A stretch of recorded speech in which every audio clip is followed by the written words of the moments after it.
जय श्री राम। राम नाम का कथा इतना इम्पोर्टेंट है, इतना महत्वपूर्ण है कि हर किसी को सुनना चाहिए। हम लोग जिस तरह से रामायण में धीरे धीरे एक एक एपिसोड अपलोड कर रहे हैं और कह पा रहे हैं, यह अति ही अद्भुत बेला होता है, एक अति ही अद्भुत महत्वपूर्ण घड़ी होती है जिसमें हमें अपने आप को सीखने को मिलता है, अपने आप को जानने का मिलता है। जिस तरह से हम लोग अयोध्या में उस पल का वर्णन कर रहे हैं, उस पल में जिसमें राम लक्ष्मण सीता वन जाने की स्थिति होती है, उस समय बहुत सारी ऐसे तथ्य हैं जो रखे जाते हैं, बहुत सारे ऐसे बातें को विडीम करने किए जाते हैं। लेकिन एक कैरेक्टर ऐसा है जिनके बारे में ज़्यादा महिमा मंडल नहीं है, लेकिन वो रहते साथ हैं, जिनका नाम लक्ष्मण है। कुछ ऐसी बातें उनके साथ जो कड़ी है, जो जुड़े हैं, जो आज इस एपिसोड से थोड़ा सा हट के बताने की कोशिश करूँगा, जिससे ज़्यादा समझने का मौका मिले। परिवार में क्या क्या स्थितियाँ रहती थी, क्या क्या बात प्रयोजन होता था। अक्सर राम को वन जाना था, ये सभी जानते हैं, लेकिन साथ साथ सीता भी चली गई, साथ साथ लक्ष्मण भी चले जाते हैं। तो ये सब बाय डिफ़ॉल्ट होता है। तो अक्सर कहा गया है, सूर्य अगर चमकता है तो पूरी जगत को रोशनी दे देता है, लेकिन वो जाता है तो जगत को भी अंधेरा कर देता है। राम वैसे सूर्य थे, राम ऐसे सूर्य थे जिनकी परछाई नहीं बनती थी। दुनिया में तमाम लोग होंगे इस धरती पे, जब आप चलेंगे तो आपकी परछाई बनेगी, और वैसा ही एक और सितारा थे लक्ष्मण, जिनकी भी परछाई नहीं बनती थी। अक्सर कहा जाता है कि रंग के भेद से परछाइयाँ बनती हैं, साइंटिफिक पॉइंट ऑफ व्यू है, साइंस कहता है। लेकिन राम का रंग सांवला था तो वो तो सूर्य थे, उनकी बात ही कुछ और कहना है। लेकिन लक्ष्मण गोरे थे, फिर भी उनकी परछाइयाँ बनती थी। ये अद्भुत है, क्योंकि राम और लक्ष्मण में बहुत कम फर्क होता है। लोग उन्हें उस तरह से समझ नहीं पाते थे। उनकी एक बचपन की काफ़ी इंटरेस्टिंग स्टोरी रही है। जब वो चारों राजकुमार राम लक्ष्मण भरत शत्रुघ्न, जब वो पालने में लेटे होते हैं, उन्हें नहला वला करके सब कुछ कपड़े अच्छे से पहना के पालने में लेटाया जाता है और पालना झुलाया जाता है, सब बच्चे को खिलाया जाता है, माएँ खिलाती थी, तो सारे मुस्कुराते रहते थे। लेकिन एक बच्चा है जो पालने में भी रोते रहता था, वो कोई और नहीं, वो लक्ष्मण था। सारे लोग चुप कराने की सारी कोशिशें करते थे, लेकिन वो चुप नहीं होता था। सारे लोग खिलखिलाते थे, करते थे, लेकिन लक्ष्मण चुप नहीं होता था। मैथिली शरण गुप्त की बहुत अच्छी लाइन है, उसमें बहुत सारी चीज़ें वो कहती हैं, जिनके पालनहार राम है वो कहाँ से अलग रह करके चुप रह सकते हैं। तब उन्हें उठा करके राम के पल्लों में सुलाया जाता था, तो फिर से खिलखिला उठते थे, फिर से मुस्कुरा उठते थे। ऐसी कई बार उनके बचपन के ऐसे ऐसे इंसिडेंट है कि राम जब छोटे थे तो चलने लगते थे और सब बच्चे चल रहे थे, तो उस समय भी जब वो परेशान होते थे, रोते थे, परेशान होते थे या उदास रहते थे, तो राम के चरणों में छोड़ दो, वो फिर से वैसे ही हो जाते थे। दैट इज़ कॉल्ड प्यार। ये प्यार ही है, ये समर्पण ही है, और ऐसा लगता है कि उनमें दोनों में कोई अलग नहीं है। अक्सर दुनिया में इतनी सारी शिक्षा देने के लिए इतने सारे लोग हैं, इतने सारे संस्थान बने हैं क्या, लेकिन सबको वहाँ संस्थान में बुलाया जाता है। अगर आईटी जैसे इंस्टीट्यूट है, नासा जैसे इंस्टीट्यूट है, जहाँ पर एक से एक सर्वे किया जाता है, एक से एक प्रयोग किए जाते हैं, हम सभी को नहीं बुलाया जाता। वहाँ पर उसी तरह के लोगों को बुलाया जाता है, टैलेंट लोगों को, और उनको उनके हिसाब से उनको गुण दिया जाता है, और तब वो निखारते हैं और एक से एक अंतरिक्ष में क्या क्या चीज़ें नहीं भेज चुके हैं। लेकिन उस समय भी अगर देखा जाए तो ऐसे चंद्रयान पे भेजने वाले और ऐसे नासा जैसे उपकरण पे भेजने वाले, ऐसे अस्त्र शस्त्र का प्रयोग करने वाले में से महर्षि विश्वामित्र थे, महर्षि अगस्त ऋषि थे। ऐसे लोग थे जिनके पास बहुत सारी सिद्धियां थीं, यानी बहुत सारे टूल्स थे, यंत्र थे। जैसे आजकल नासा और इसरो बना रहे हैं और लोगों को रिमोट कंट्रोल से भेज दे रहे हैं, जिस तरह से अंतरिक्ष में जा रहे हैं, पूरी दुनिया का पता लगा रहे हैं और वापस आ रहे हैं, उसी तरह से इन दो महर्षियों का पास यंत्र था। एक नॉर्थ में रहते थे, एक साउथ में रहते थे, लेकिन वो ढूंढते थे कि ये यंत्र, ये कला, ये सिद्धियां हम किन्हें दें। ऐसा अक्सर कहा गया है कि सिद्धियां अगर अच्छे इंसानों के हाथ में पड़ जाए तो वो वही होंगे गांधी, वही होंगे सुभाष चंद्र बोस, वही होंगे सरदार वल्लभ भाई पटेल। लेकिन अगर सिद्धियां गलत हाथों में चले जाए तो वो हिटलर पैदा करेगा। तो उस समय भी ये सारी चीज़ें धारणा थी कि कैसे दें। आज भी ये शिक्षा को लेकर के अच्छे गुरु हमेशा ये सोचते हैं कि मेरी जो गुरु की जो महिमा है, जो मेरी जो शिक्षा है, ऐसे स्टूडेंट को तलाशती है, ऐसे हुनर को पहचानने की कोशिश करती है जो दुनिया को निखार सके। वैसे ही गुरु थे, महर्षि थे विश्वामित्र, अगस्त ऋषि, जिनके पास सिद्धियां तो थी लेकिन देने के लिए वैसे पुरुषास्त्र को तलाश रहे थे जिनमें राम और लक्ष्मण मिलते हैं। उनको इतनी सारी सिद्धियां देते हैं। उन्हीं सिद्धियों में लक्ष्मण को एक सिद्धि मिली थी कि बिना पलक झपकाए वह सो लेते थे। कमाल की सिद्धियां हैं, ऐसा रेयर होता है। कई बार उस समय लोग पूछते थे कि ये जाग रहे हैं कि सो रहे हैं। आजकल काफ़ी यंत्र बन गए हैं, आप समझ ही रहे होंगे कि जिस तरह से AI टेक्नोलॉजी हो रही है, 24/7 अपनी आंखें लगाए रहती है और देखते रहती है। तो उस समय भी ये कोई बड़ी बात नहीं है। जिस तरह से हम आगे AI के थ्रू सब जान रहे हैं, अब आजकल AI की टेक्नोलॉजी ऐसी आ गई है कि जितनी मेमोरी चाहिए उतना ही मेमोरी का इस्तेमाल करते हैं। ऐसे वो घर पे कोई भी फुटेज नहीं, अगर घर के पास वो लगा दें, अगर आप कहते हैं ना जांच करने के लिए और चेक करने के लिए हम लगाते हैं कि कौन आ रहा है आपके घर में और कौन नहीं आ रहा है, वो सिक्योरिटी कैमरा जो कहते हैं जिसे हम, तो आजकल का जो AI है वो ऐसी ही चीटी के और खाली जगह को मेमोरी में इन्बिल्ट नहीं करते हैं। जब कोई हरकत होती है, एक इंसानी रूप या जानवर ऐसे कुछ आते हैं, तब उसको कैप्चर करते हैं और वो मेमोरी में डालते हैं। इतना सारा टेक्नोलॉजी डेवलप हो गया है। उसी तरह का अगस्त ऋषि के पास और विश्वामित्र जी के पास भी ऐसी टेक्नोलॉजी थी, जो सिद्धियां थी, जो देते थे। और उसमें वो लक्ष्मण को सिद्धि मिली थी कि बिना आँख या पलक झपकाए वो सारे कार्य को करते थे, अपना आराम भी करते थे।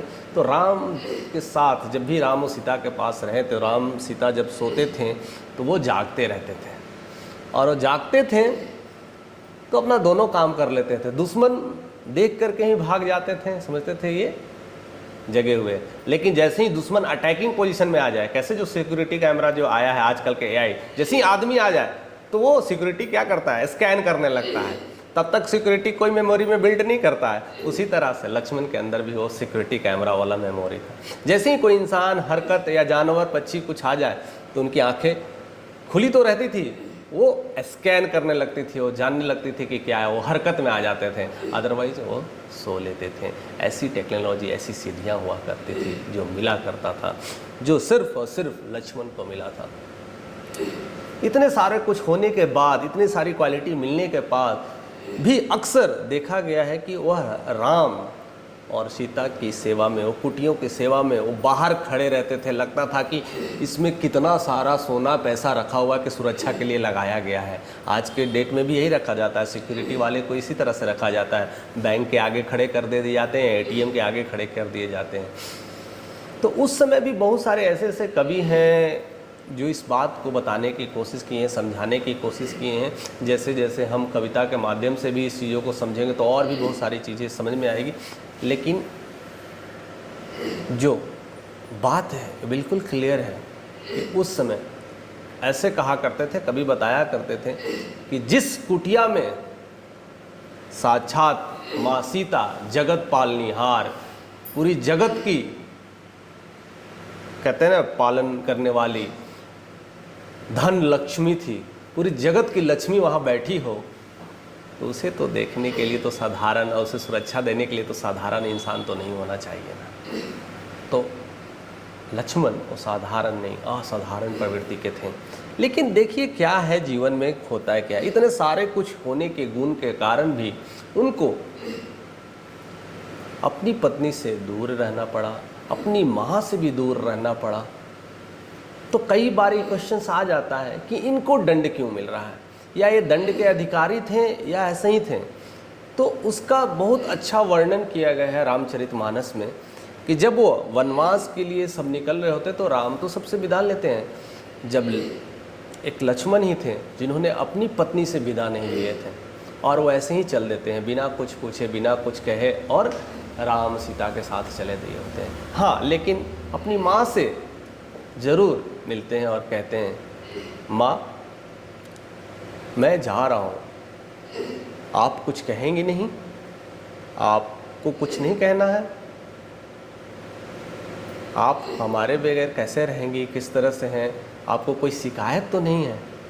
तब देखिए माता सुमित्रा क्या कहती हैं, वो काफ़ी सोचने वाली बात है और काफ़ी कुछ क्लियरिटी में कहती है। कहते हैं, लल्ला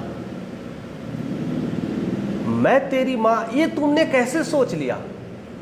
तुम्हारी माँ तो सीते हैं, तो कभी यह भूल भी नहीं करना कि मैं तुम्हारी माँ हूँ।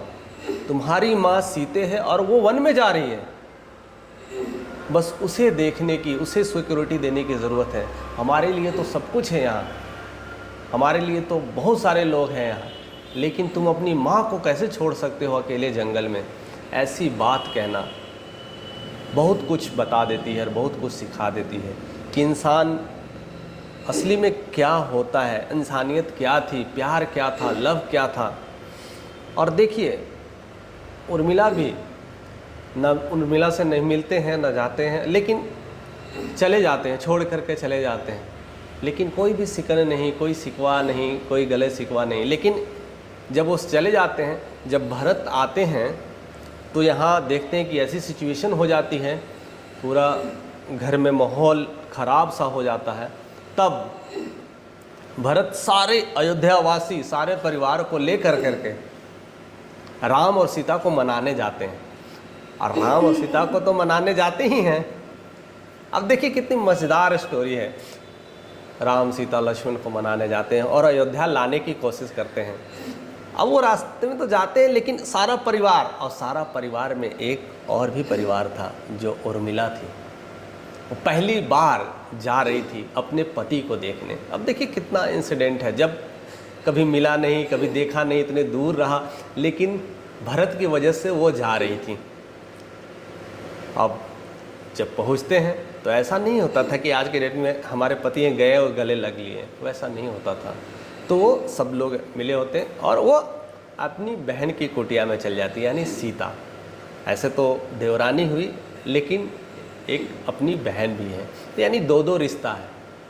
और अक्सर कहा गया है घर की जो बड़ी बहन होती है वो माँ समान होती है, और माँ को सब पता होता है कि मेरी बहन पे क्या बीत रही है, उन पे क्या दर्द हो रहा होगा, एक माँ समझ सकती है।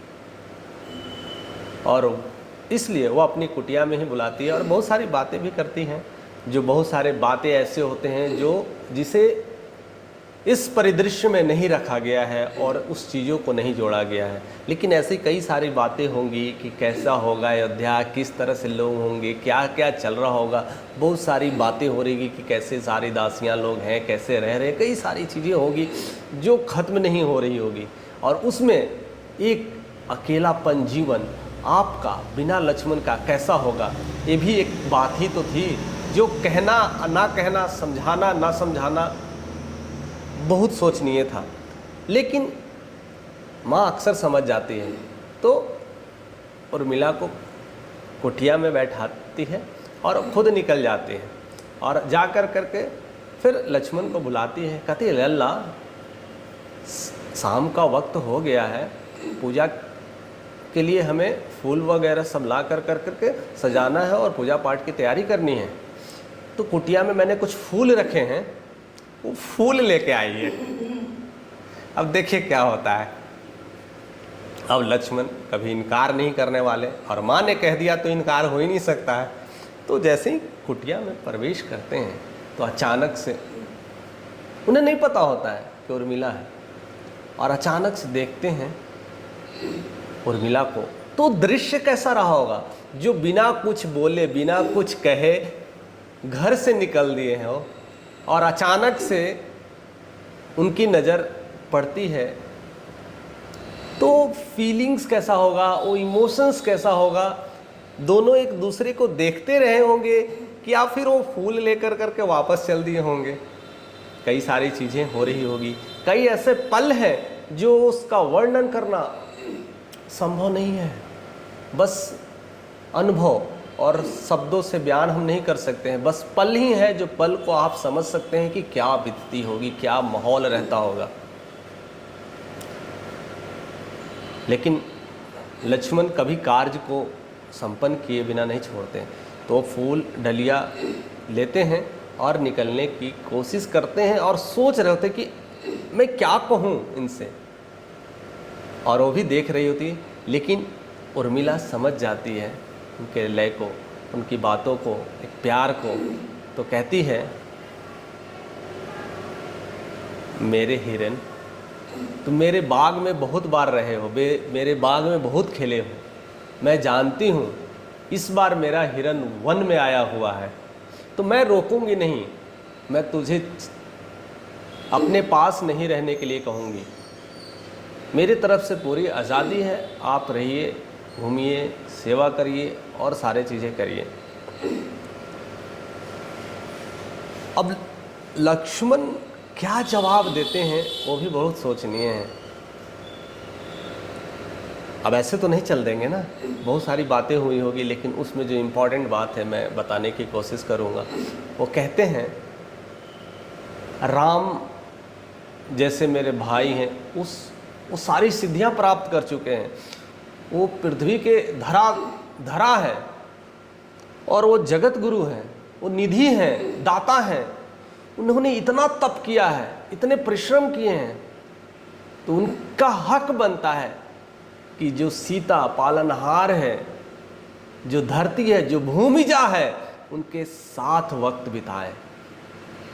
लेकिन मैं तो तुच्छ एक इंसान हूँ, मैं तो एक छोटा इंसान हूँ, मुझे तो इतनी सिद्धियाँ भी नहीं मिली है, मैं तो उतना श्रम भी नहीं किया हूँ, मैंने तो इतने कष्ट भी नहीं उठाए हैं, मैंने तो सारे कुछ अभी करना बाकी है, तो मुझे मेरी माता की बहन साथ में रहे, साक्षात लक्ष्मी कि बहन अगर मेरे साथ रहे तो मैं उस लक्ष्मी को क्या जवाब दूंगा कि मेरी आपकी बहन मेरी साथ है, मैं उस लायक नहीं हूं।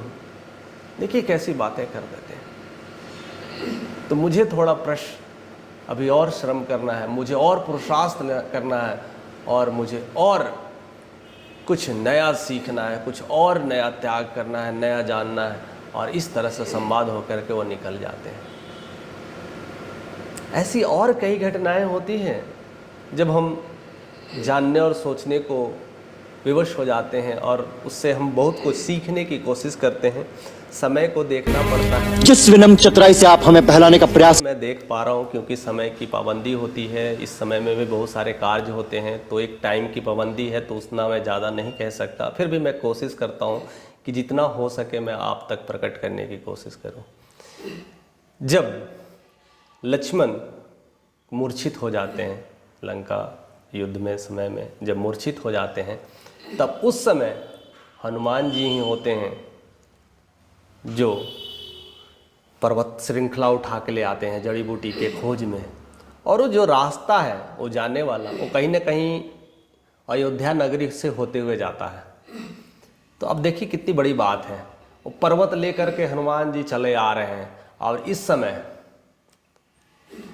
समय अयोध्या में देख रेख की सारी जिम्मेदारी भारत को मिल रखा है। अब उनके एरिया में कोई ऐसा परिंदा पैर मार दे, भाग जाए कुछ, अब तो लग रहा हो कि कोई बम गिरा रहा होगा, तो उसे तो रोकना पड़ेगा ना। जिस तरह से आज टेक्नोलॉजी इतनी बढ़ गई है कि कोई भी दूसरे कंट्री का कुछ भी विमान आता है तो उसे बिना कोई सूचना अगर नहीं दिया है तो उसे हम यहीं से रडार से उसे उड़ा देते हैं या तो ख़त्म कर देते हैं, निष्णाभूत कर देते हैं। तो उस समय भी ये टेक्नोलॉजी थी। तो फिर भरत देखते हैं, तो फिर अपनी बाणों के मदद से वो उन्हें कैद करके और अयोध्या में उतारते हैं और पूछते हैं तुम कौन हो और किस प्रयोजन से जा रहे हो, और इतनी सारी विशाल पहाड़ को लेकर के जा रहे हो, क्या प्रयोजन है? और तुम उसी दिशा की तरफ जा रहे हो जिस दिशा में मेरे बड़े भ्राता परम पिता समान राम रहते हैं और माता सीता रहती है। तो कहते हैं कि मैं हनुमान, राम सेवक हनुमान। राम सेवक बोलते ही हैं तो सारी चीज़ें सब ये हो जाती है, राम सेवक हनुमान आए हैं, क्या बात हो गई, क्या चीज़ है, और ये पर्वत पहाड़ लेके क्या जा रहे हैं, क्या हो गई, ऐसी क्या घटनाएं हो गई। तो देखिए क्या क्या चीज़ें वहाँ पर इंसिडेंट होता है। अब वहाँ पर कहते हैं कि लक्ष्मण मूर्छित हो गए हैं। अब यहाँ पर भरत पूरे उद्योग में ऐसा कैसे हो गया, क्या हो गया जानने के लिए मैं अपनी पूरी सेना लेकर के मैं चलता हूँ, सब समझाने, और पूरी तरह से सब बातें होती है तो आसपास के एरिया में जितने लोग होते सब राम राम राम राम चिल्लाने लगते हैं, राम लक्ष्मण। तो अब आसपास में पूरी हल्ला हो जाती है। अब देखिए सब आना धीरे धीरे शुरू करते हैं, भीड़ सी लग जाती है। अब सबको पता है कि लक्ष्मण मूर्छित हो गए हैं, यानी ऐसी स्थिति में है कि क्या होगा क्या नहीं होगा, और पूरी तरह से अयोध्या नगरी जाने के लिए तैयार हो जाते हैं। तो हनुमान समझाने की कोशिश बहुत करते हैं। तो उस समय माता कौशल्या आती है, किसी तरह से माहौल शांत हो जाता है। माता कौशल्या आती है और हनुमान को उनके धीरे से कान में कहती है, आप राम को इतना कह देना, इतने साल हमने काट लिए वन में, 13-14 साल हमने, 14 साल होने वाला होता है क्योंकि लास्ट युद्ध होता है, 13 साल इतने मैंने काट लिए, 14 साल अगर बीतने हैं, प्रतीक्षा मैंने की है, तो वह लक्ष्मण के बिना न आए अयोध्या। अगर अयोध्या आने की कोशिश या सोच भी रहे तो लक्ष्मण के बिना ना आए, उधर ही रह जाए, हम खुश रहेंगे, लेकिन खाली हाथ ना आए तो लक्ष्मण के साथ आए। देखिए कितनी बड़ी बात कह देते हैं। और वो जाती हैं क्योंकि सबको पता है ना कि क्या क्या इंसिडेंट हुआ है, पूरी तरह से अयोध्या में हल्ला मच जाता है। उसके बाद फिर से लक्ष्मण की माँ सुमित्रा आती है। अब देखिए क्या कहती है वो भी आकर के सब भीड़ देखती है सब। फिर उसके बाद उर्मिला हनुमान जी के कान में कहती है राम से कह देना कि लक्ष्मण को कुछ हो भी जाए तो जरूर अयोध्या में आना है, क्योंकि एक लल्ला मेरा कुछ अगर हो भी गया तो एक लल्ला मेरा जिंदा है, तो यहाँ अयोध्या में जरूरत है उसकी। तो ऐसे लक्ष्मण के वियोग में उधर ही नहीं रह जाए, लक्ष्मण को अगर कुछ हो भी गया तो जरूर अयोध्या आए, कि अयोध्या को देखने के लिए, अयोध्या को सब कुछ संभालने के लिए राम की जरूरत है। तो ऐसा ना करे कि लक्ष्मण के वियोग में अपना ही कुछ ना गलत कर लें, वो आए, क्योंकि मेरे लिए एक लाल नहीं है, ऐसे ऐसे राम भी मेरे अपने लल्ला है, तो मैं उस लल्ला को कैसे छोड़ दूंगा। देखिए कैसी कैसी बातें होती है, कैसी कैसी माहौल होता है। एक ऐसा परिवार, एक कहता है कि ना आओ, एक कहता है कि आओ, दोनों माएँ हैं लेकिन दोनों के विचार एक दूसरे के समर्पण के लिए हैं। समय बदल गया है, चीज़ें बदल रही हैं, और लोग अब किस तरह से सोचते हैं। एक दूसरे को अगर माँ सौतेली हो जाए तो एक दूसरे को मारने तक का दौड़ते हैं, एक दूसरे को घर निकाला कर देते हैं। यहाँ तो घर लाने के लिए भी युद्ध चल रहा है, ऐसी ऐसी बातें हो रही है। एक ऐसा परिवार था, इसीलिए राम राज्य कहा जाता था, सत्ययुग कहा जाता था। देखिए ये सब सारी घटनाएं हो रही है, लेकिन एक उर्मिला भी तो थी, उनकी पत्नी भी थी।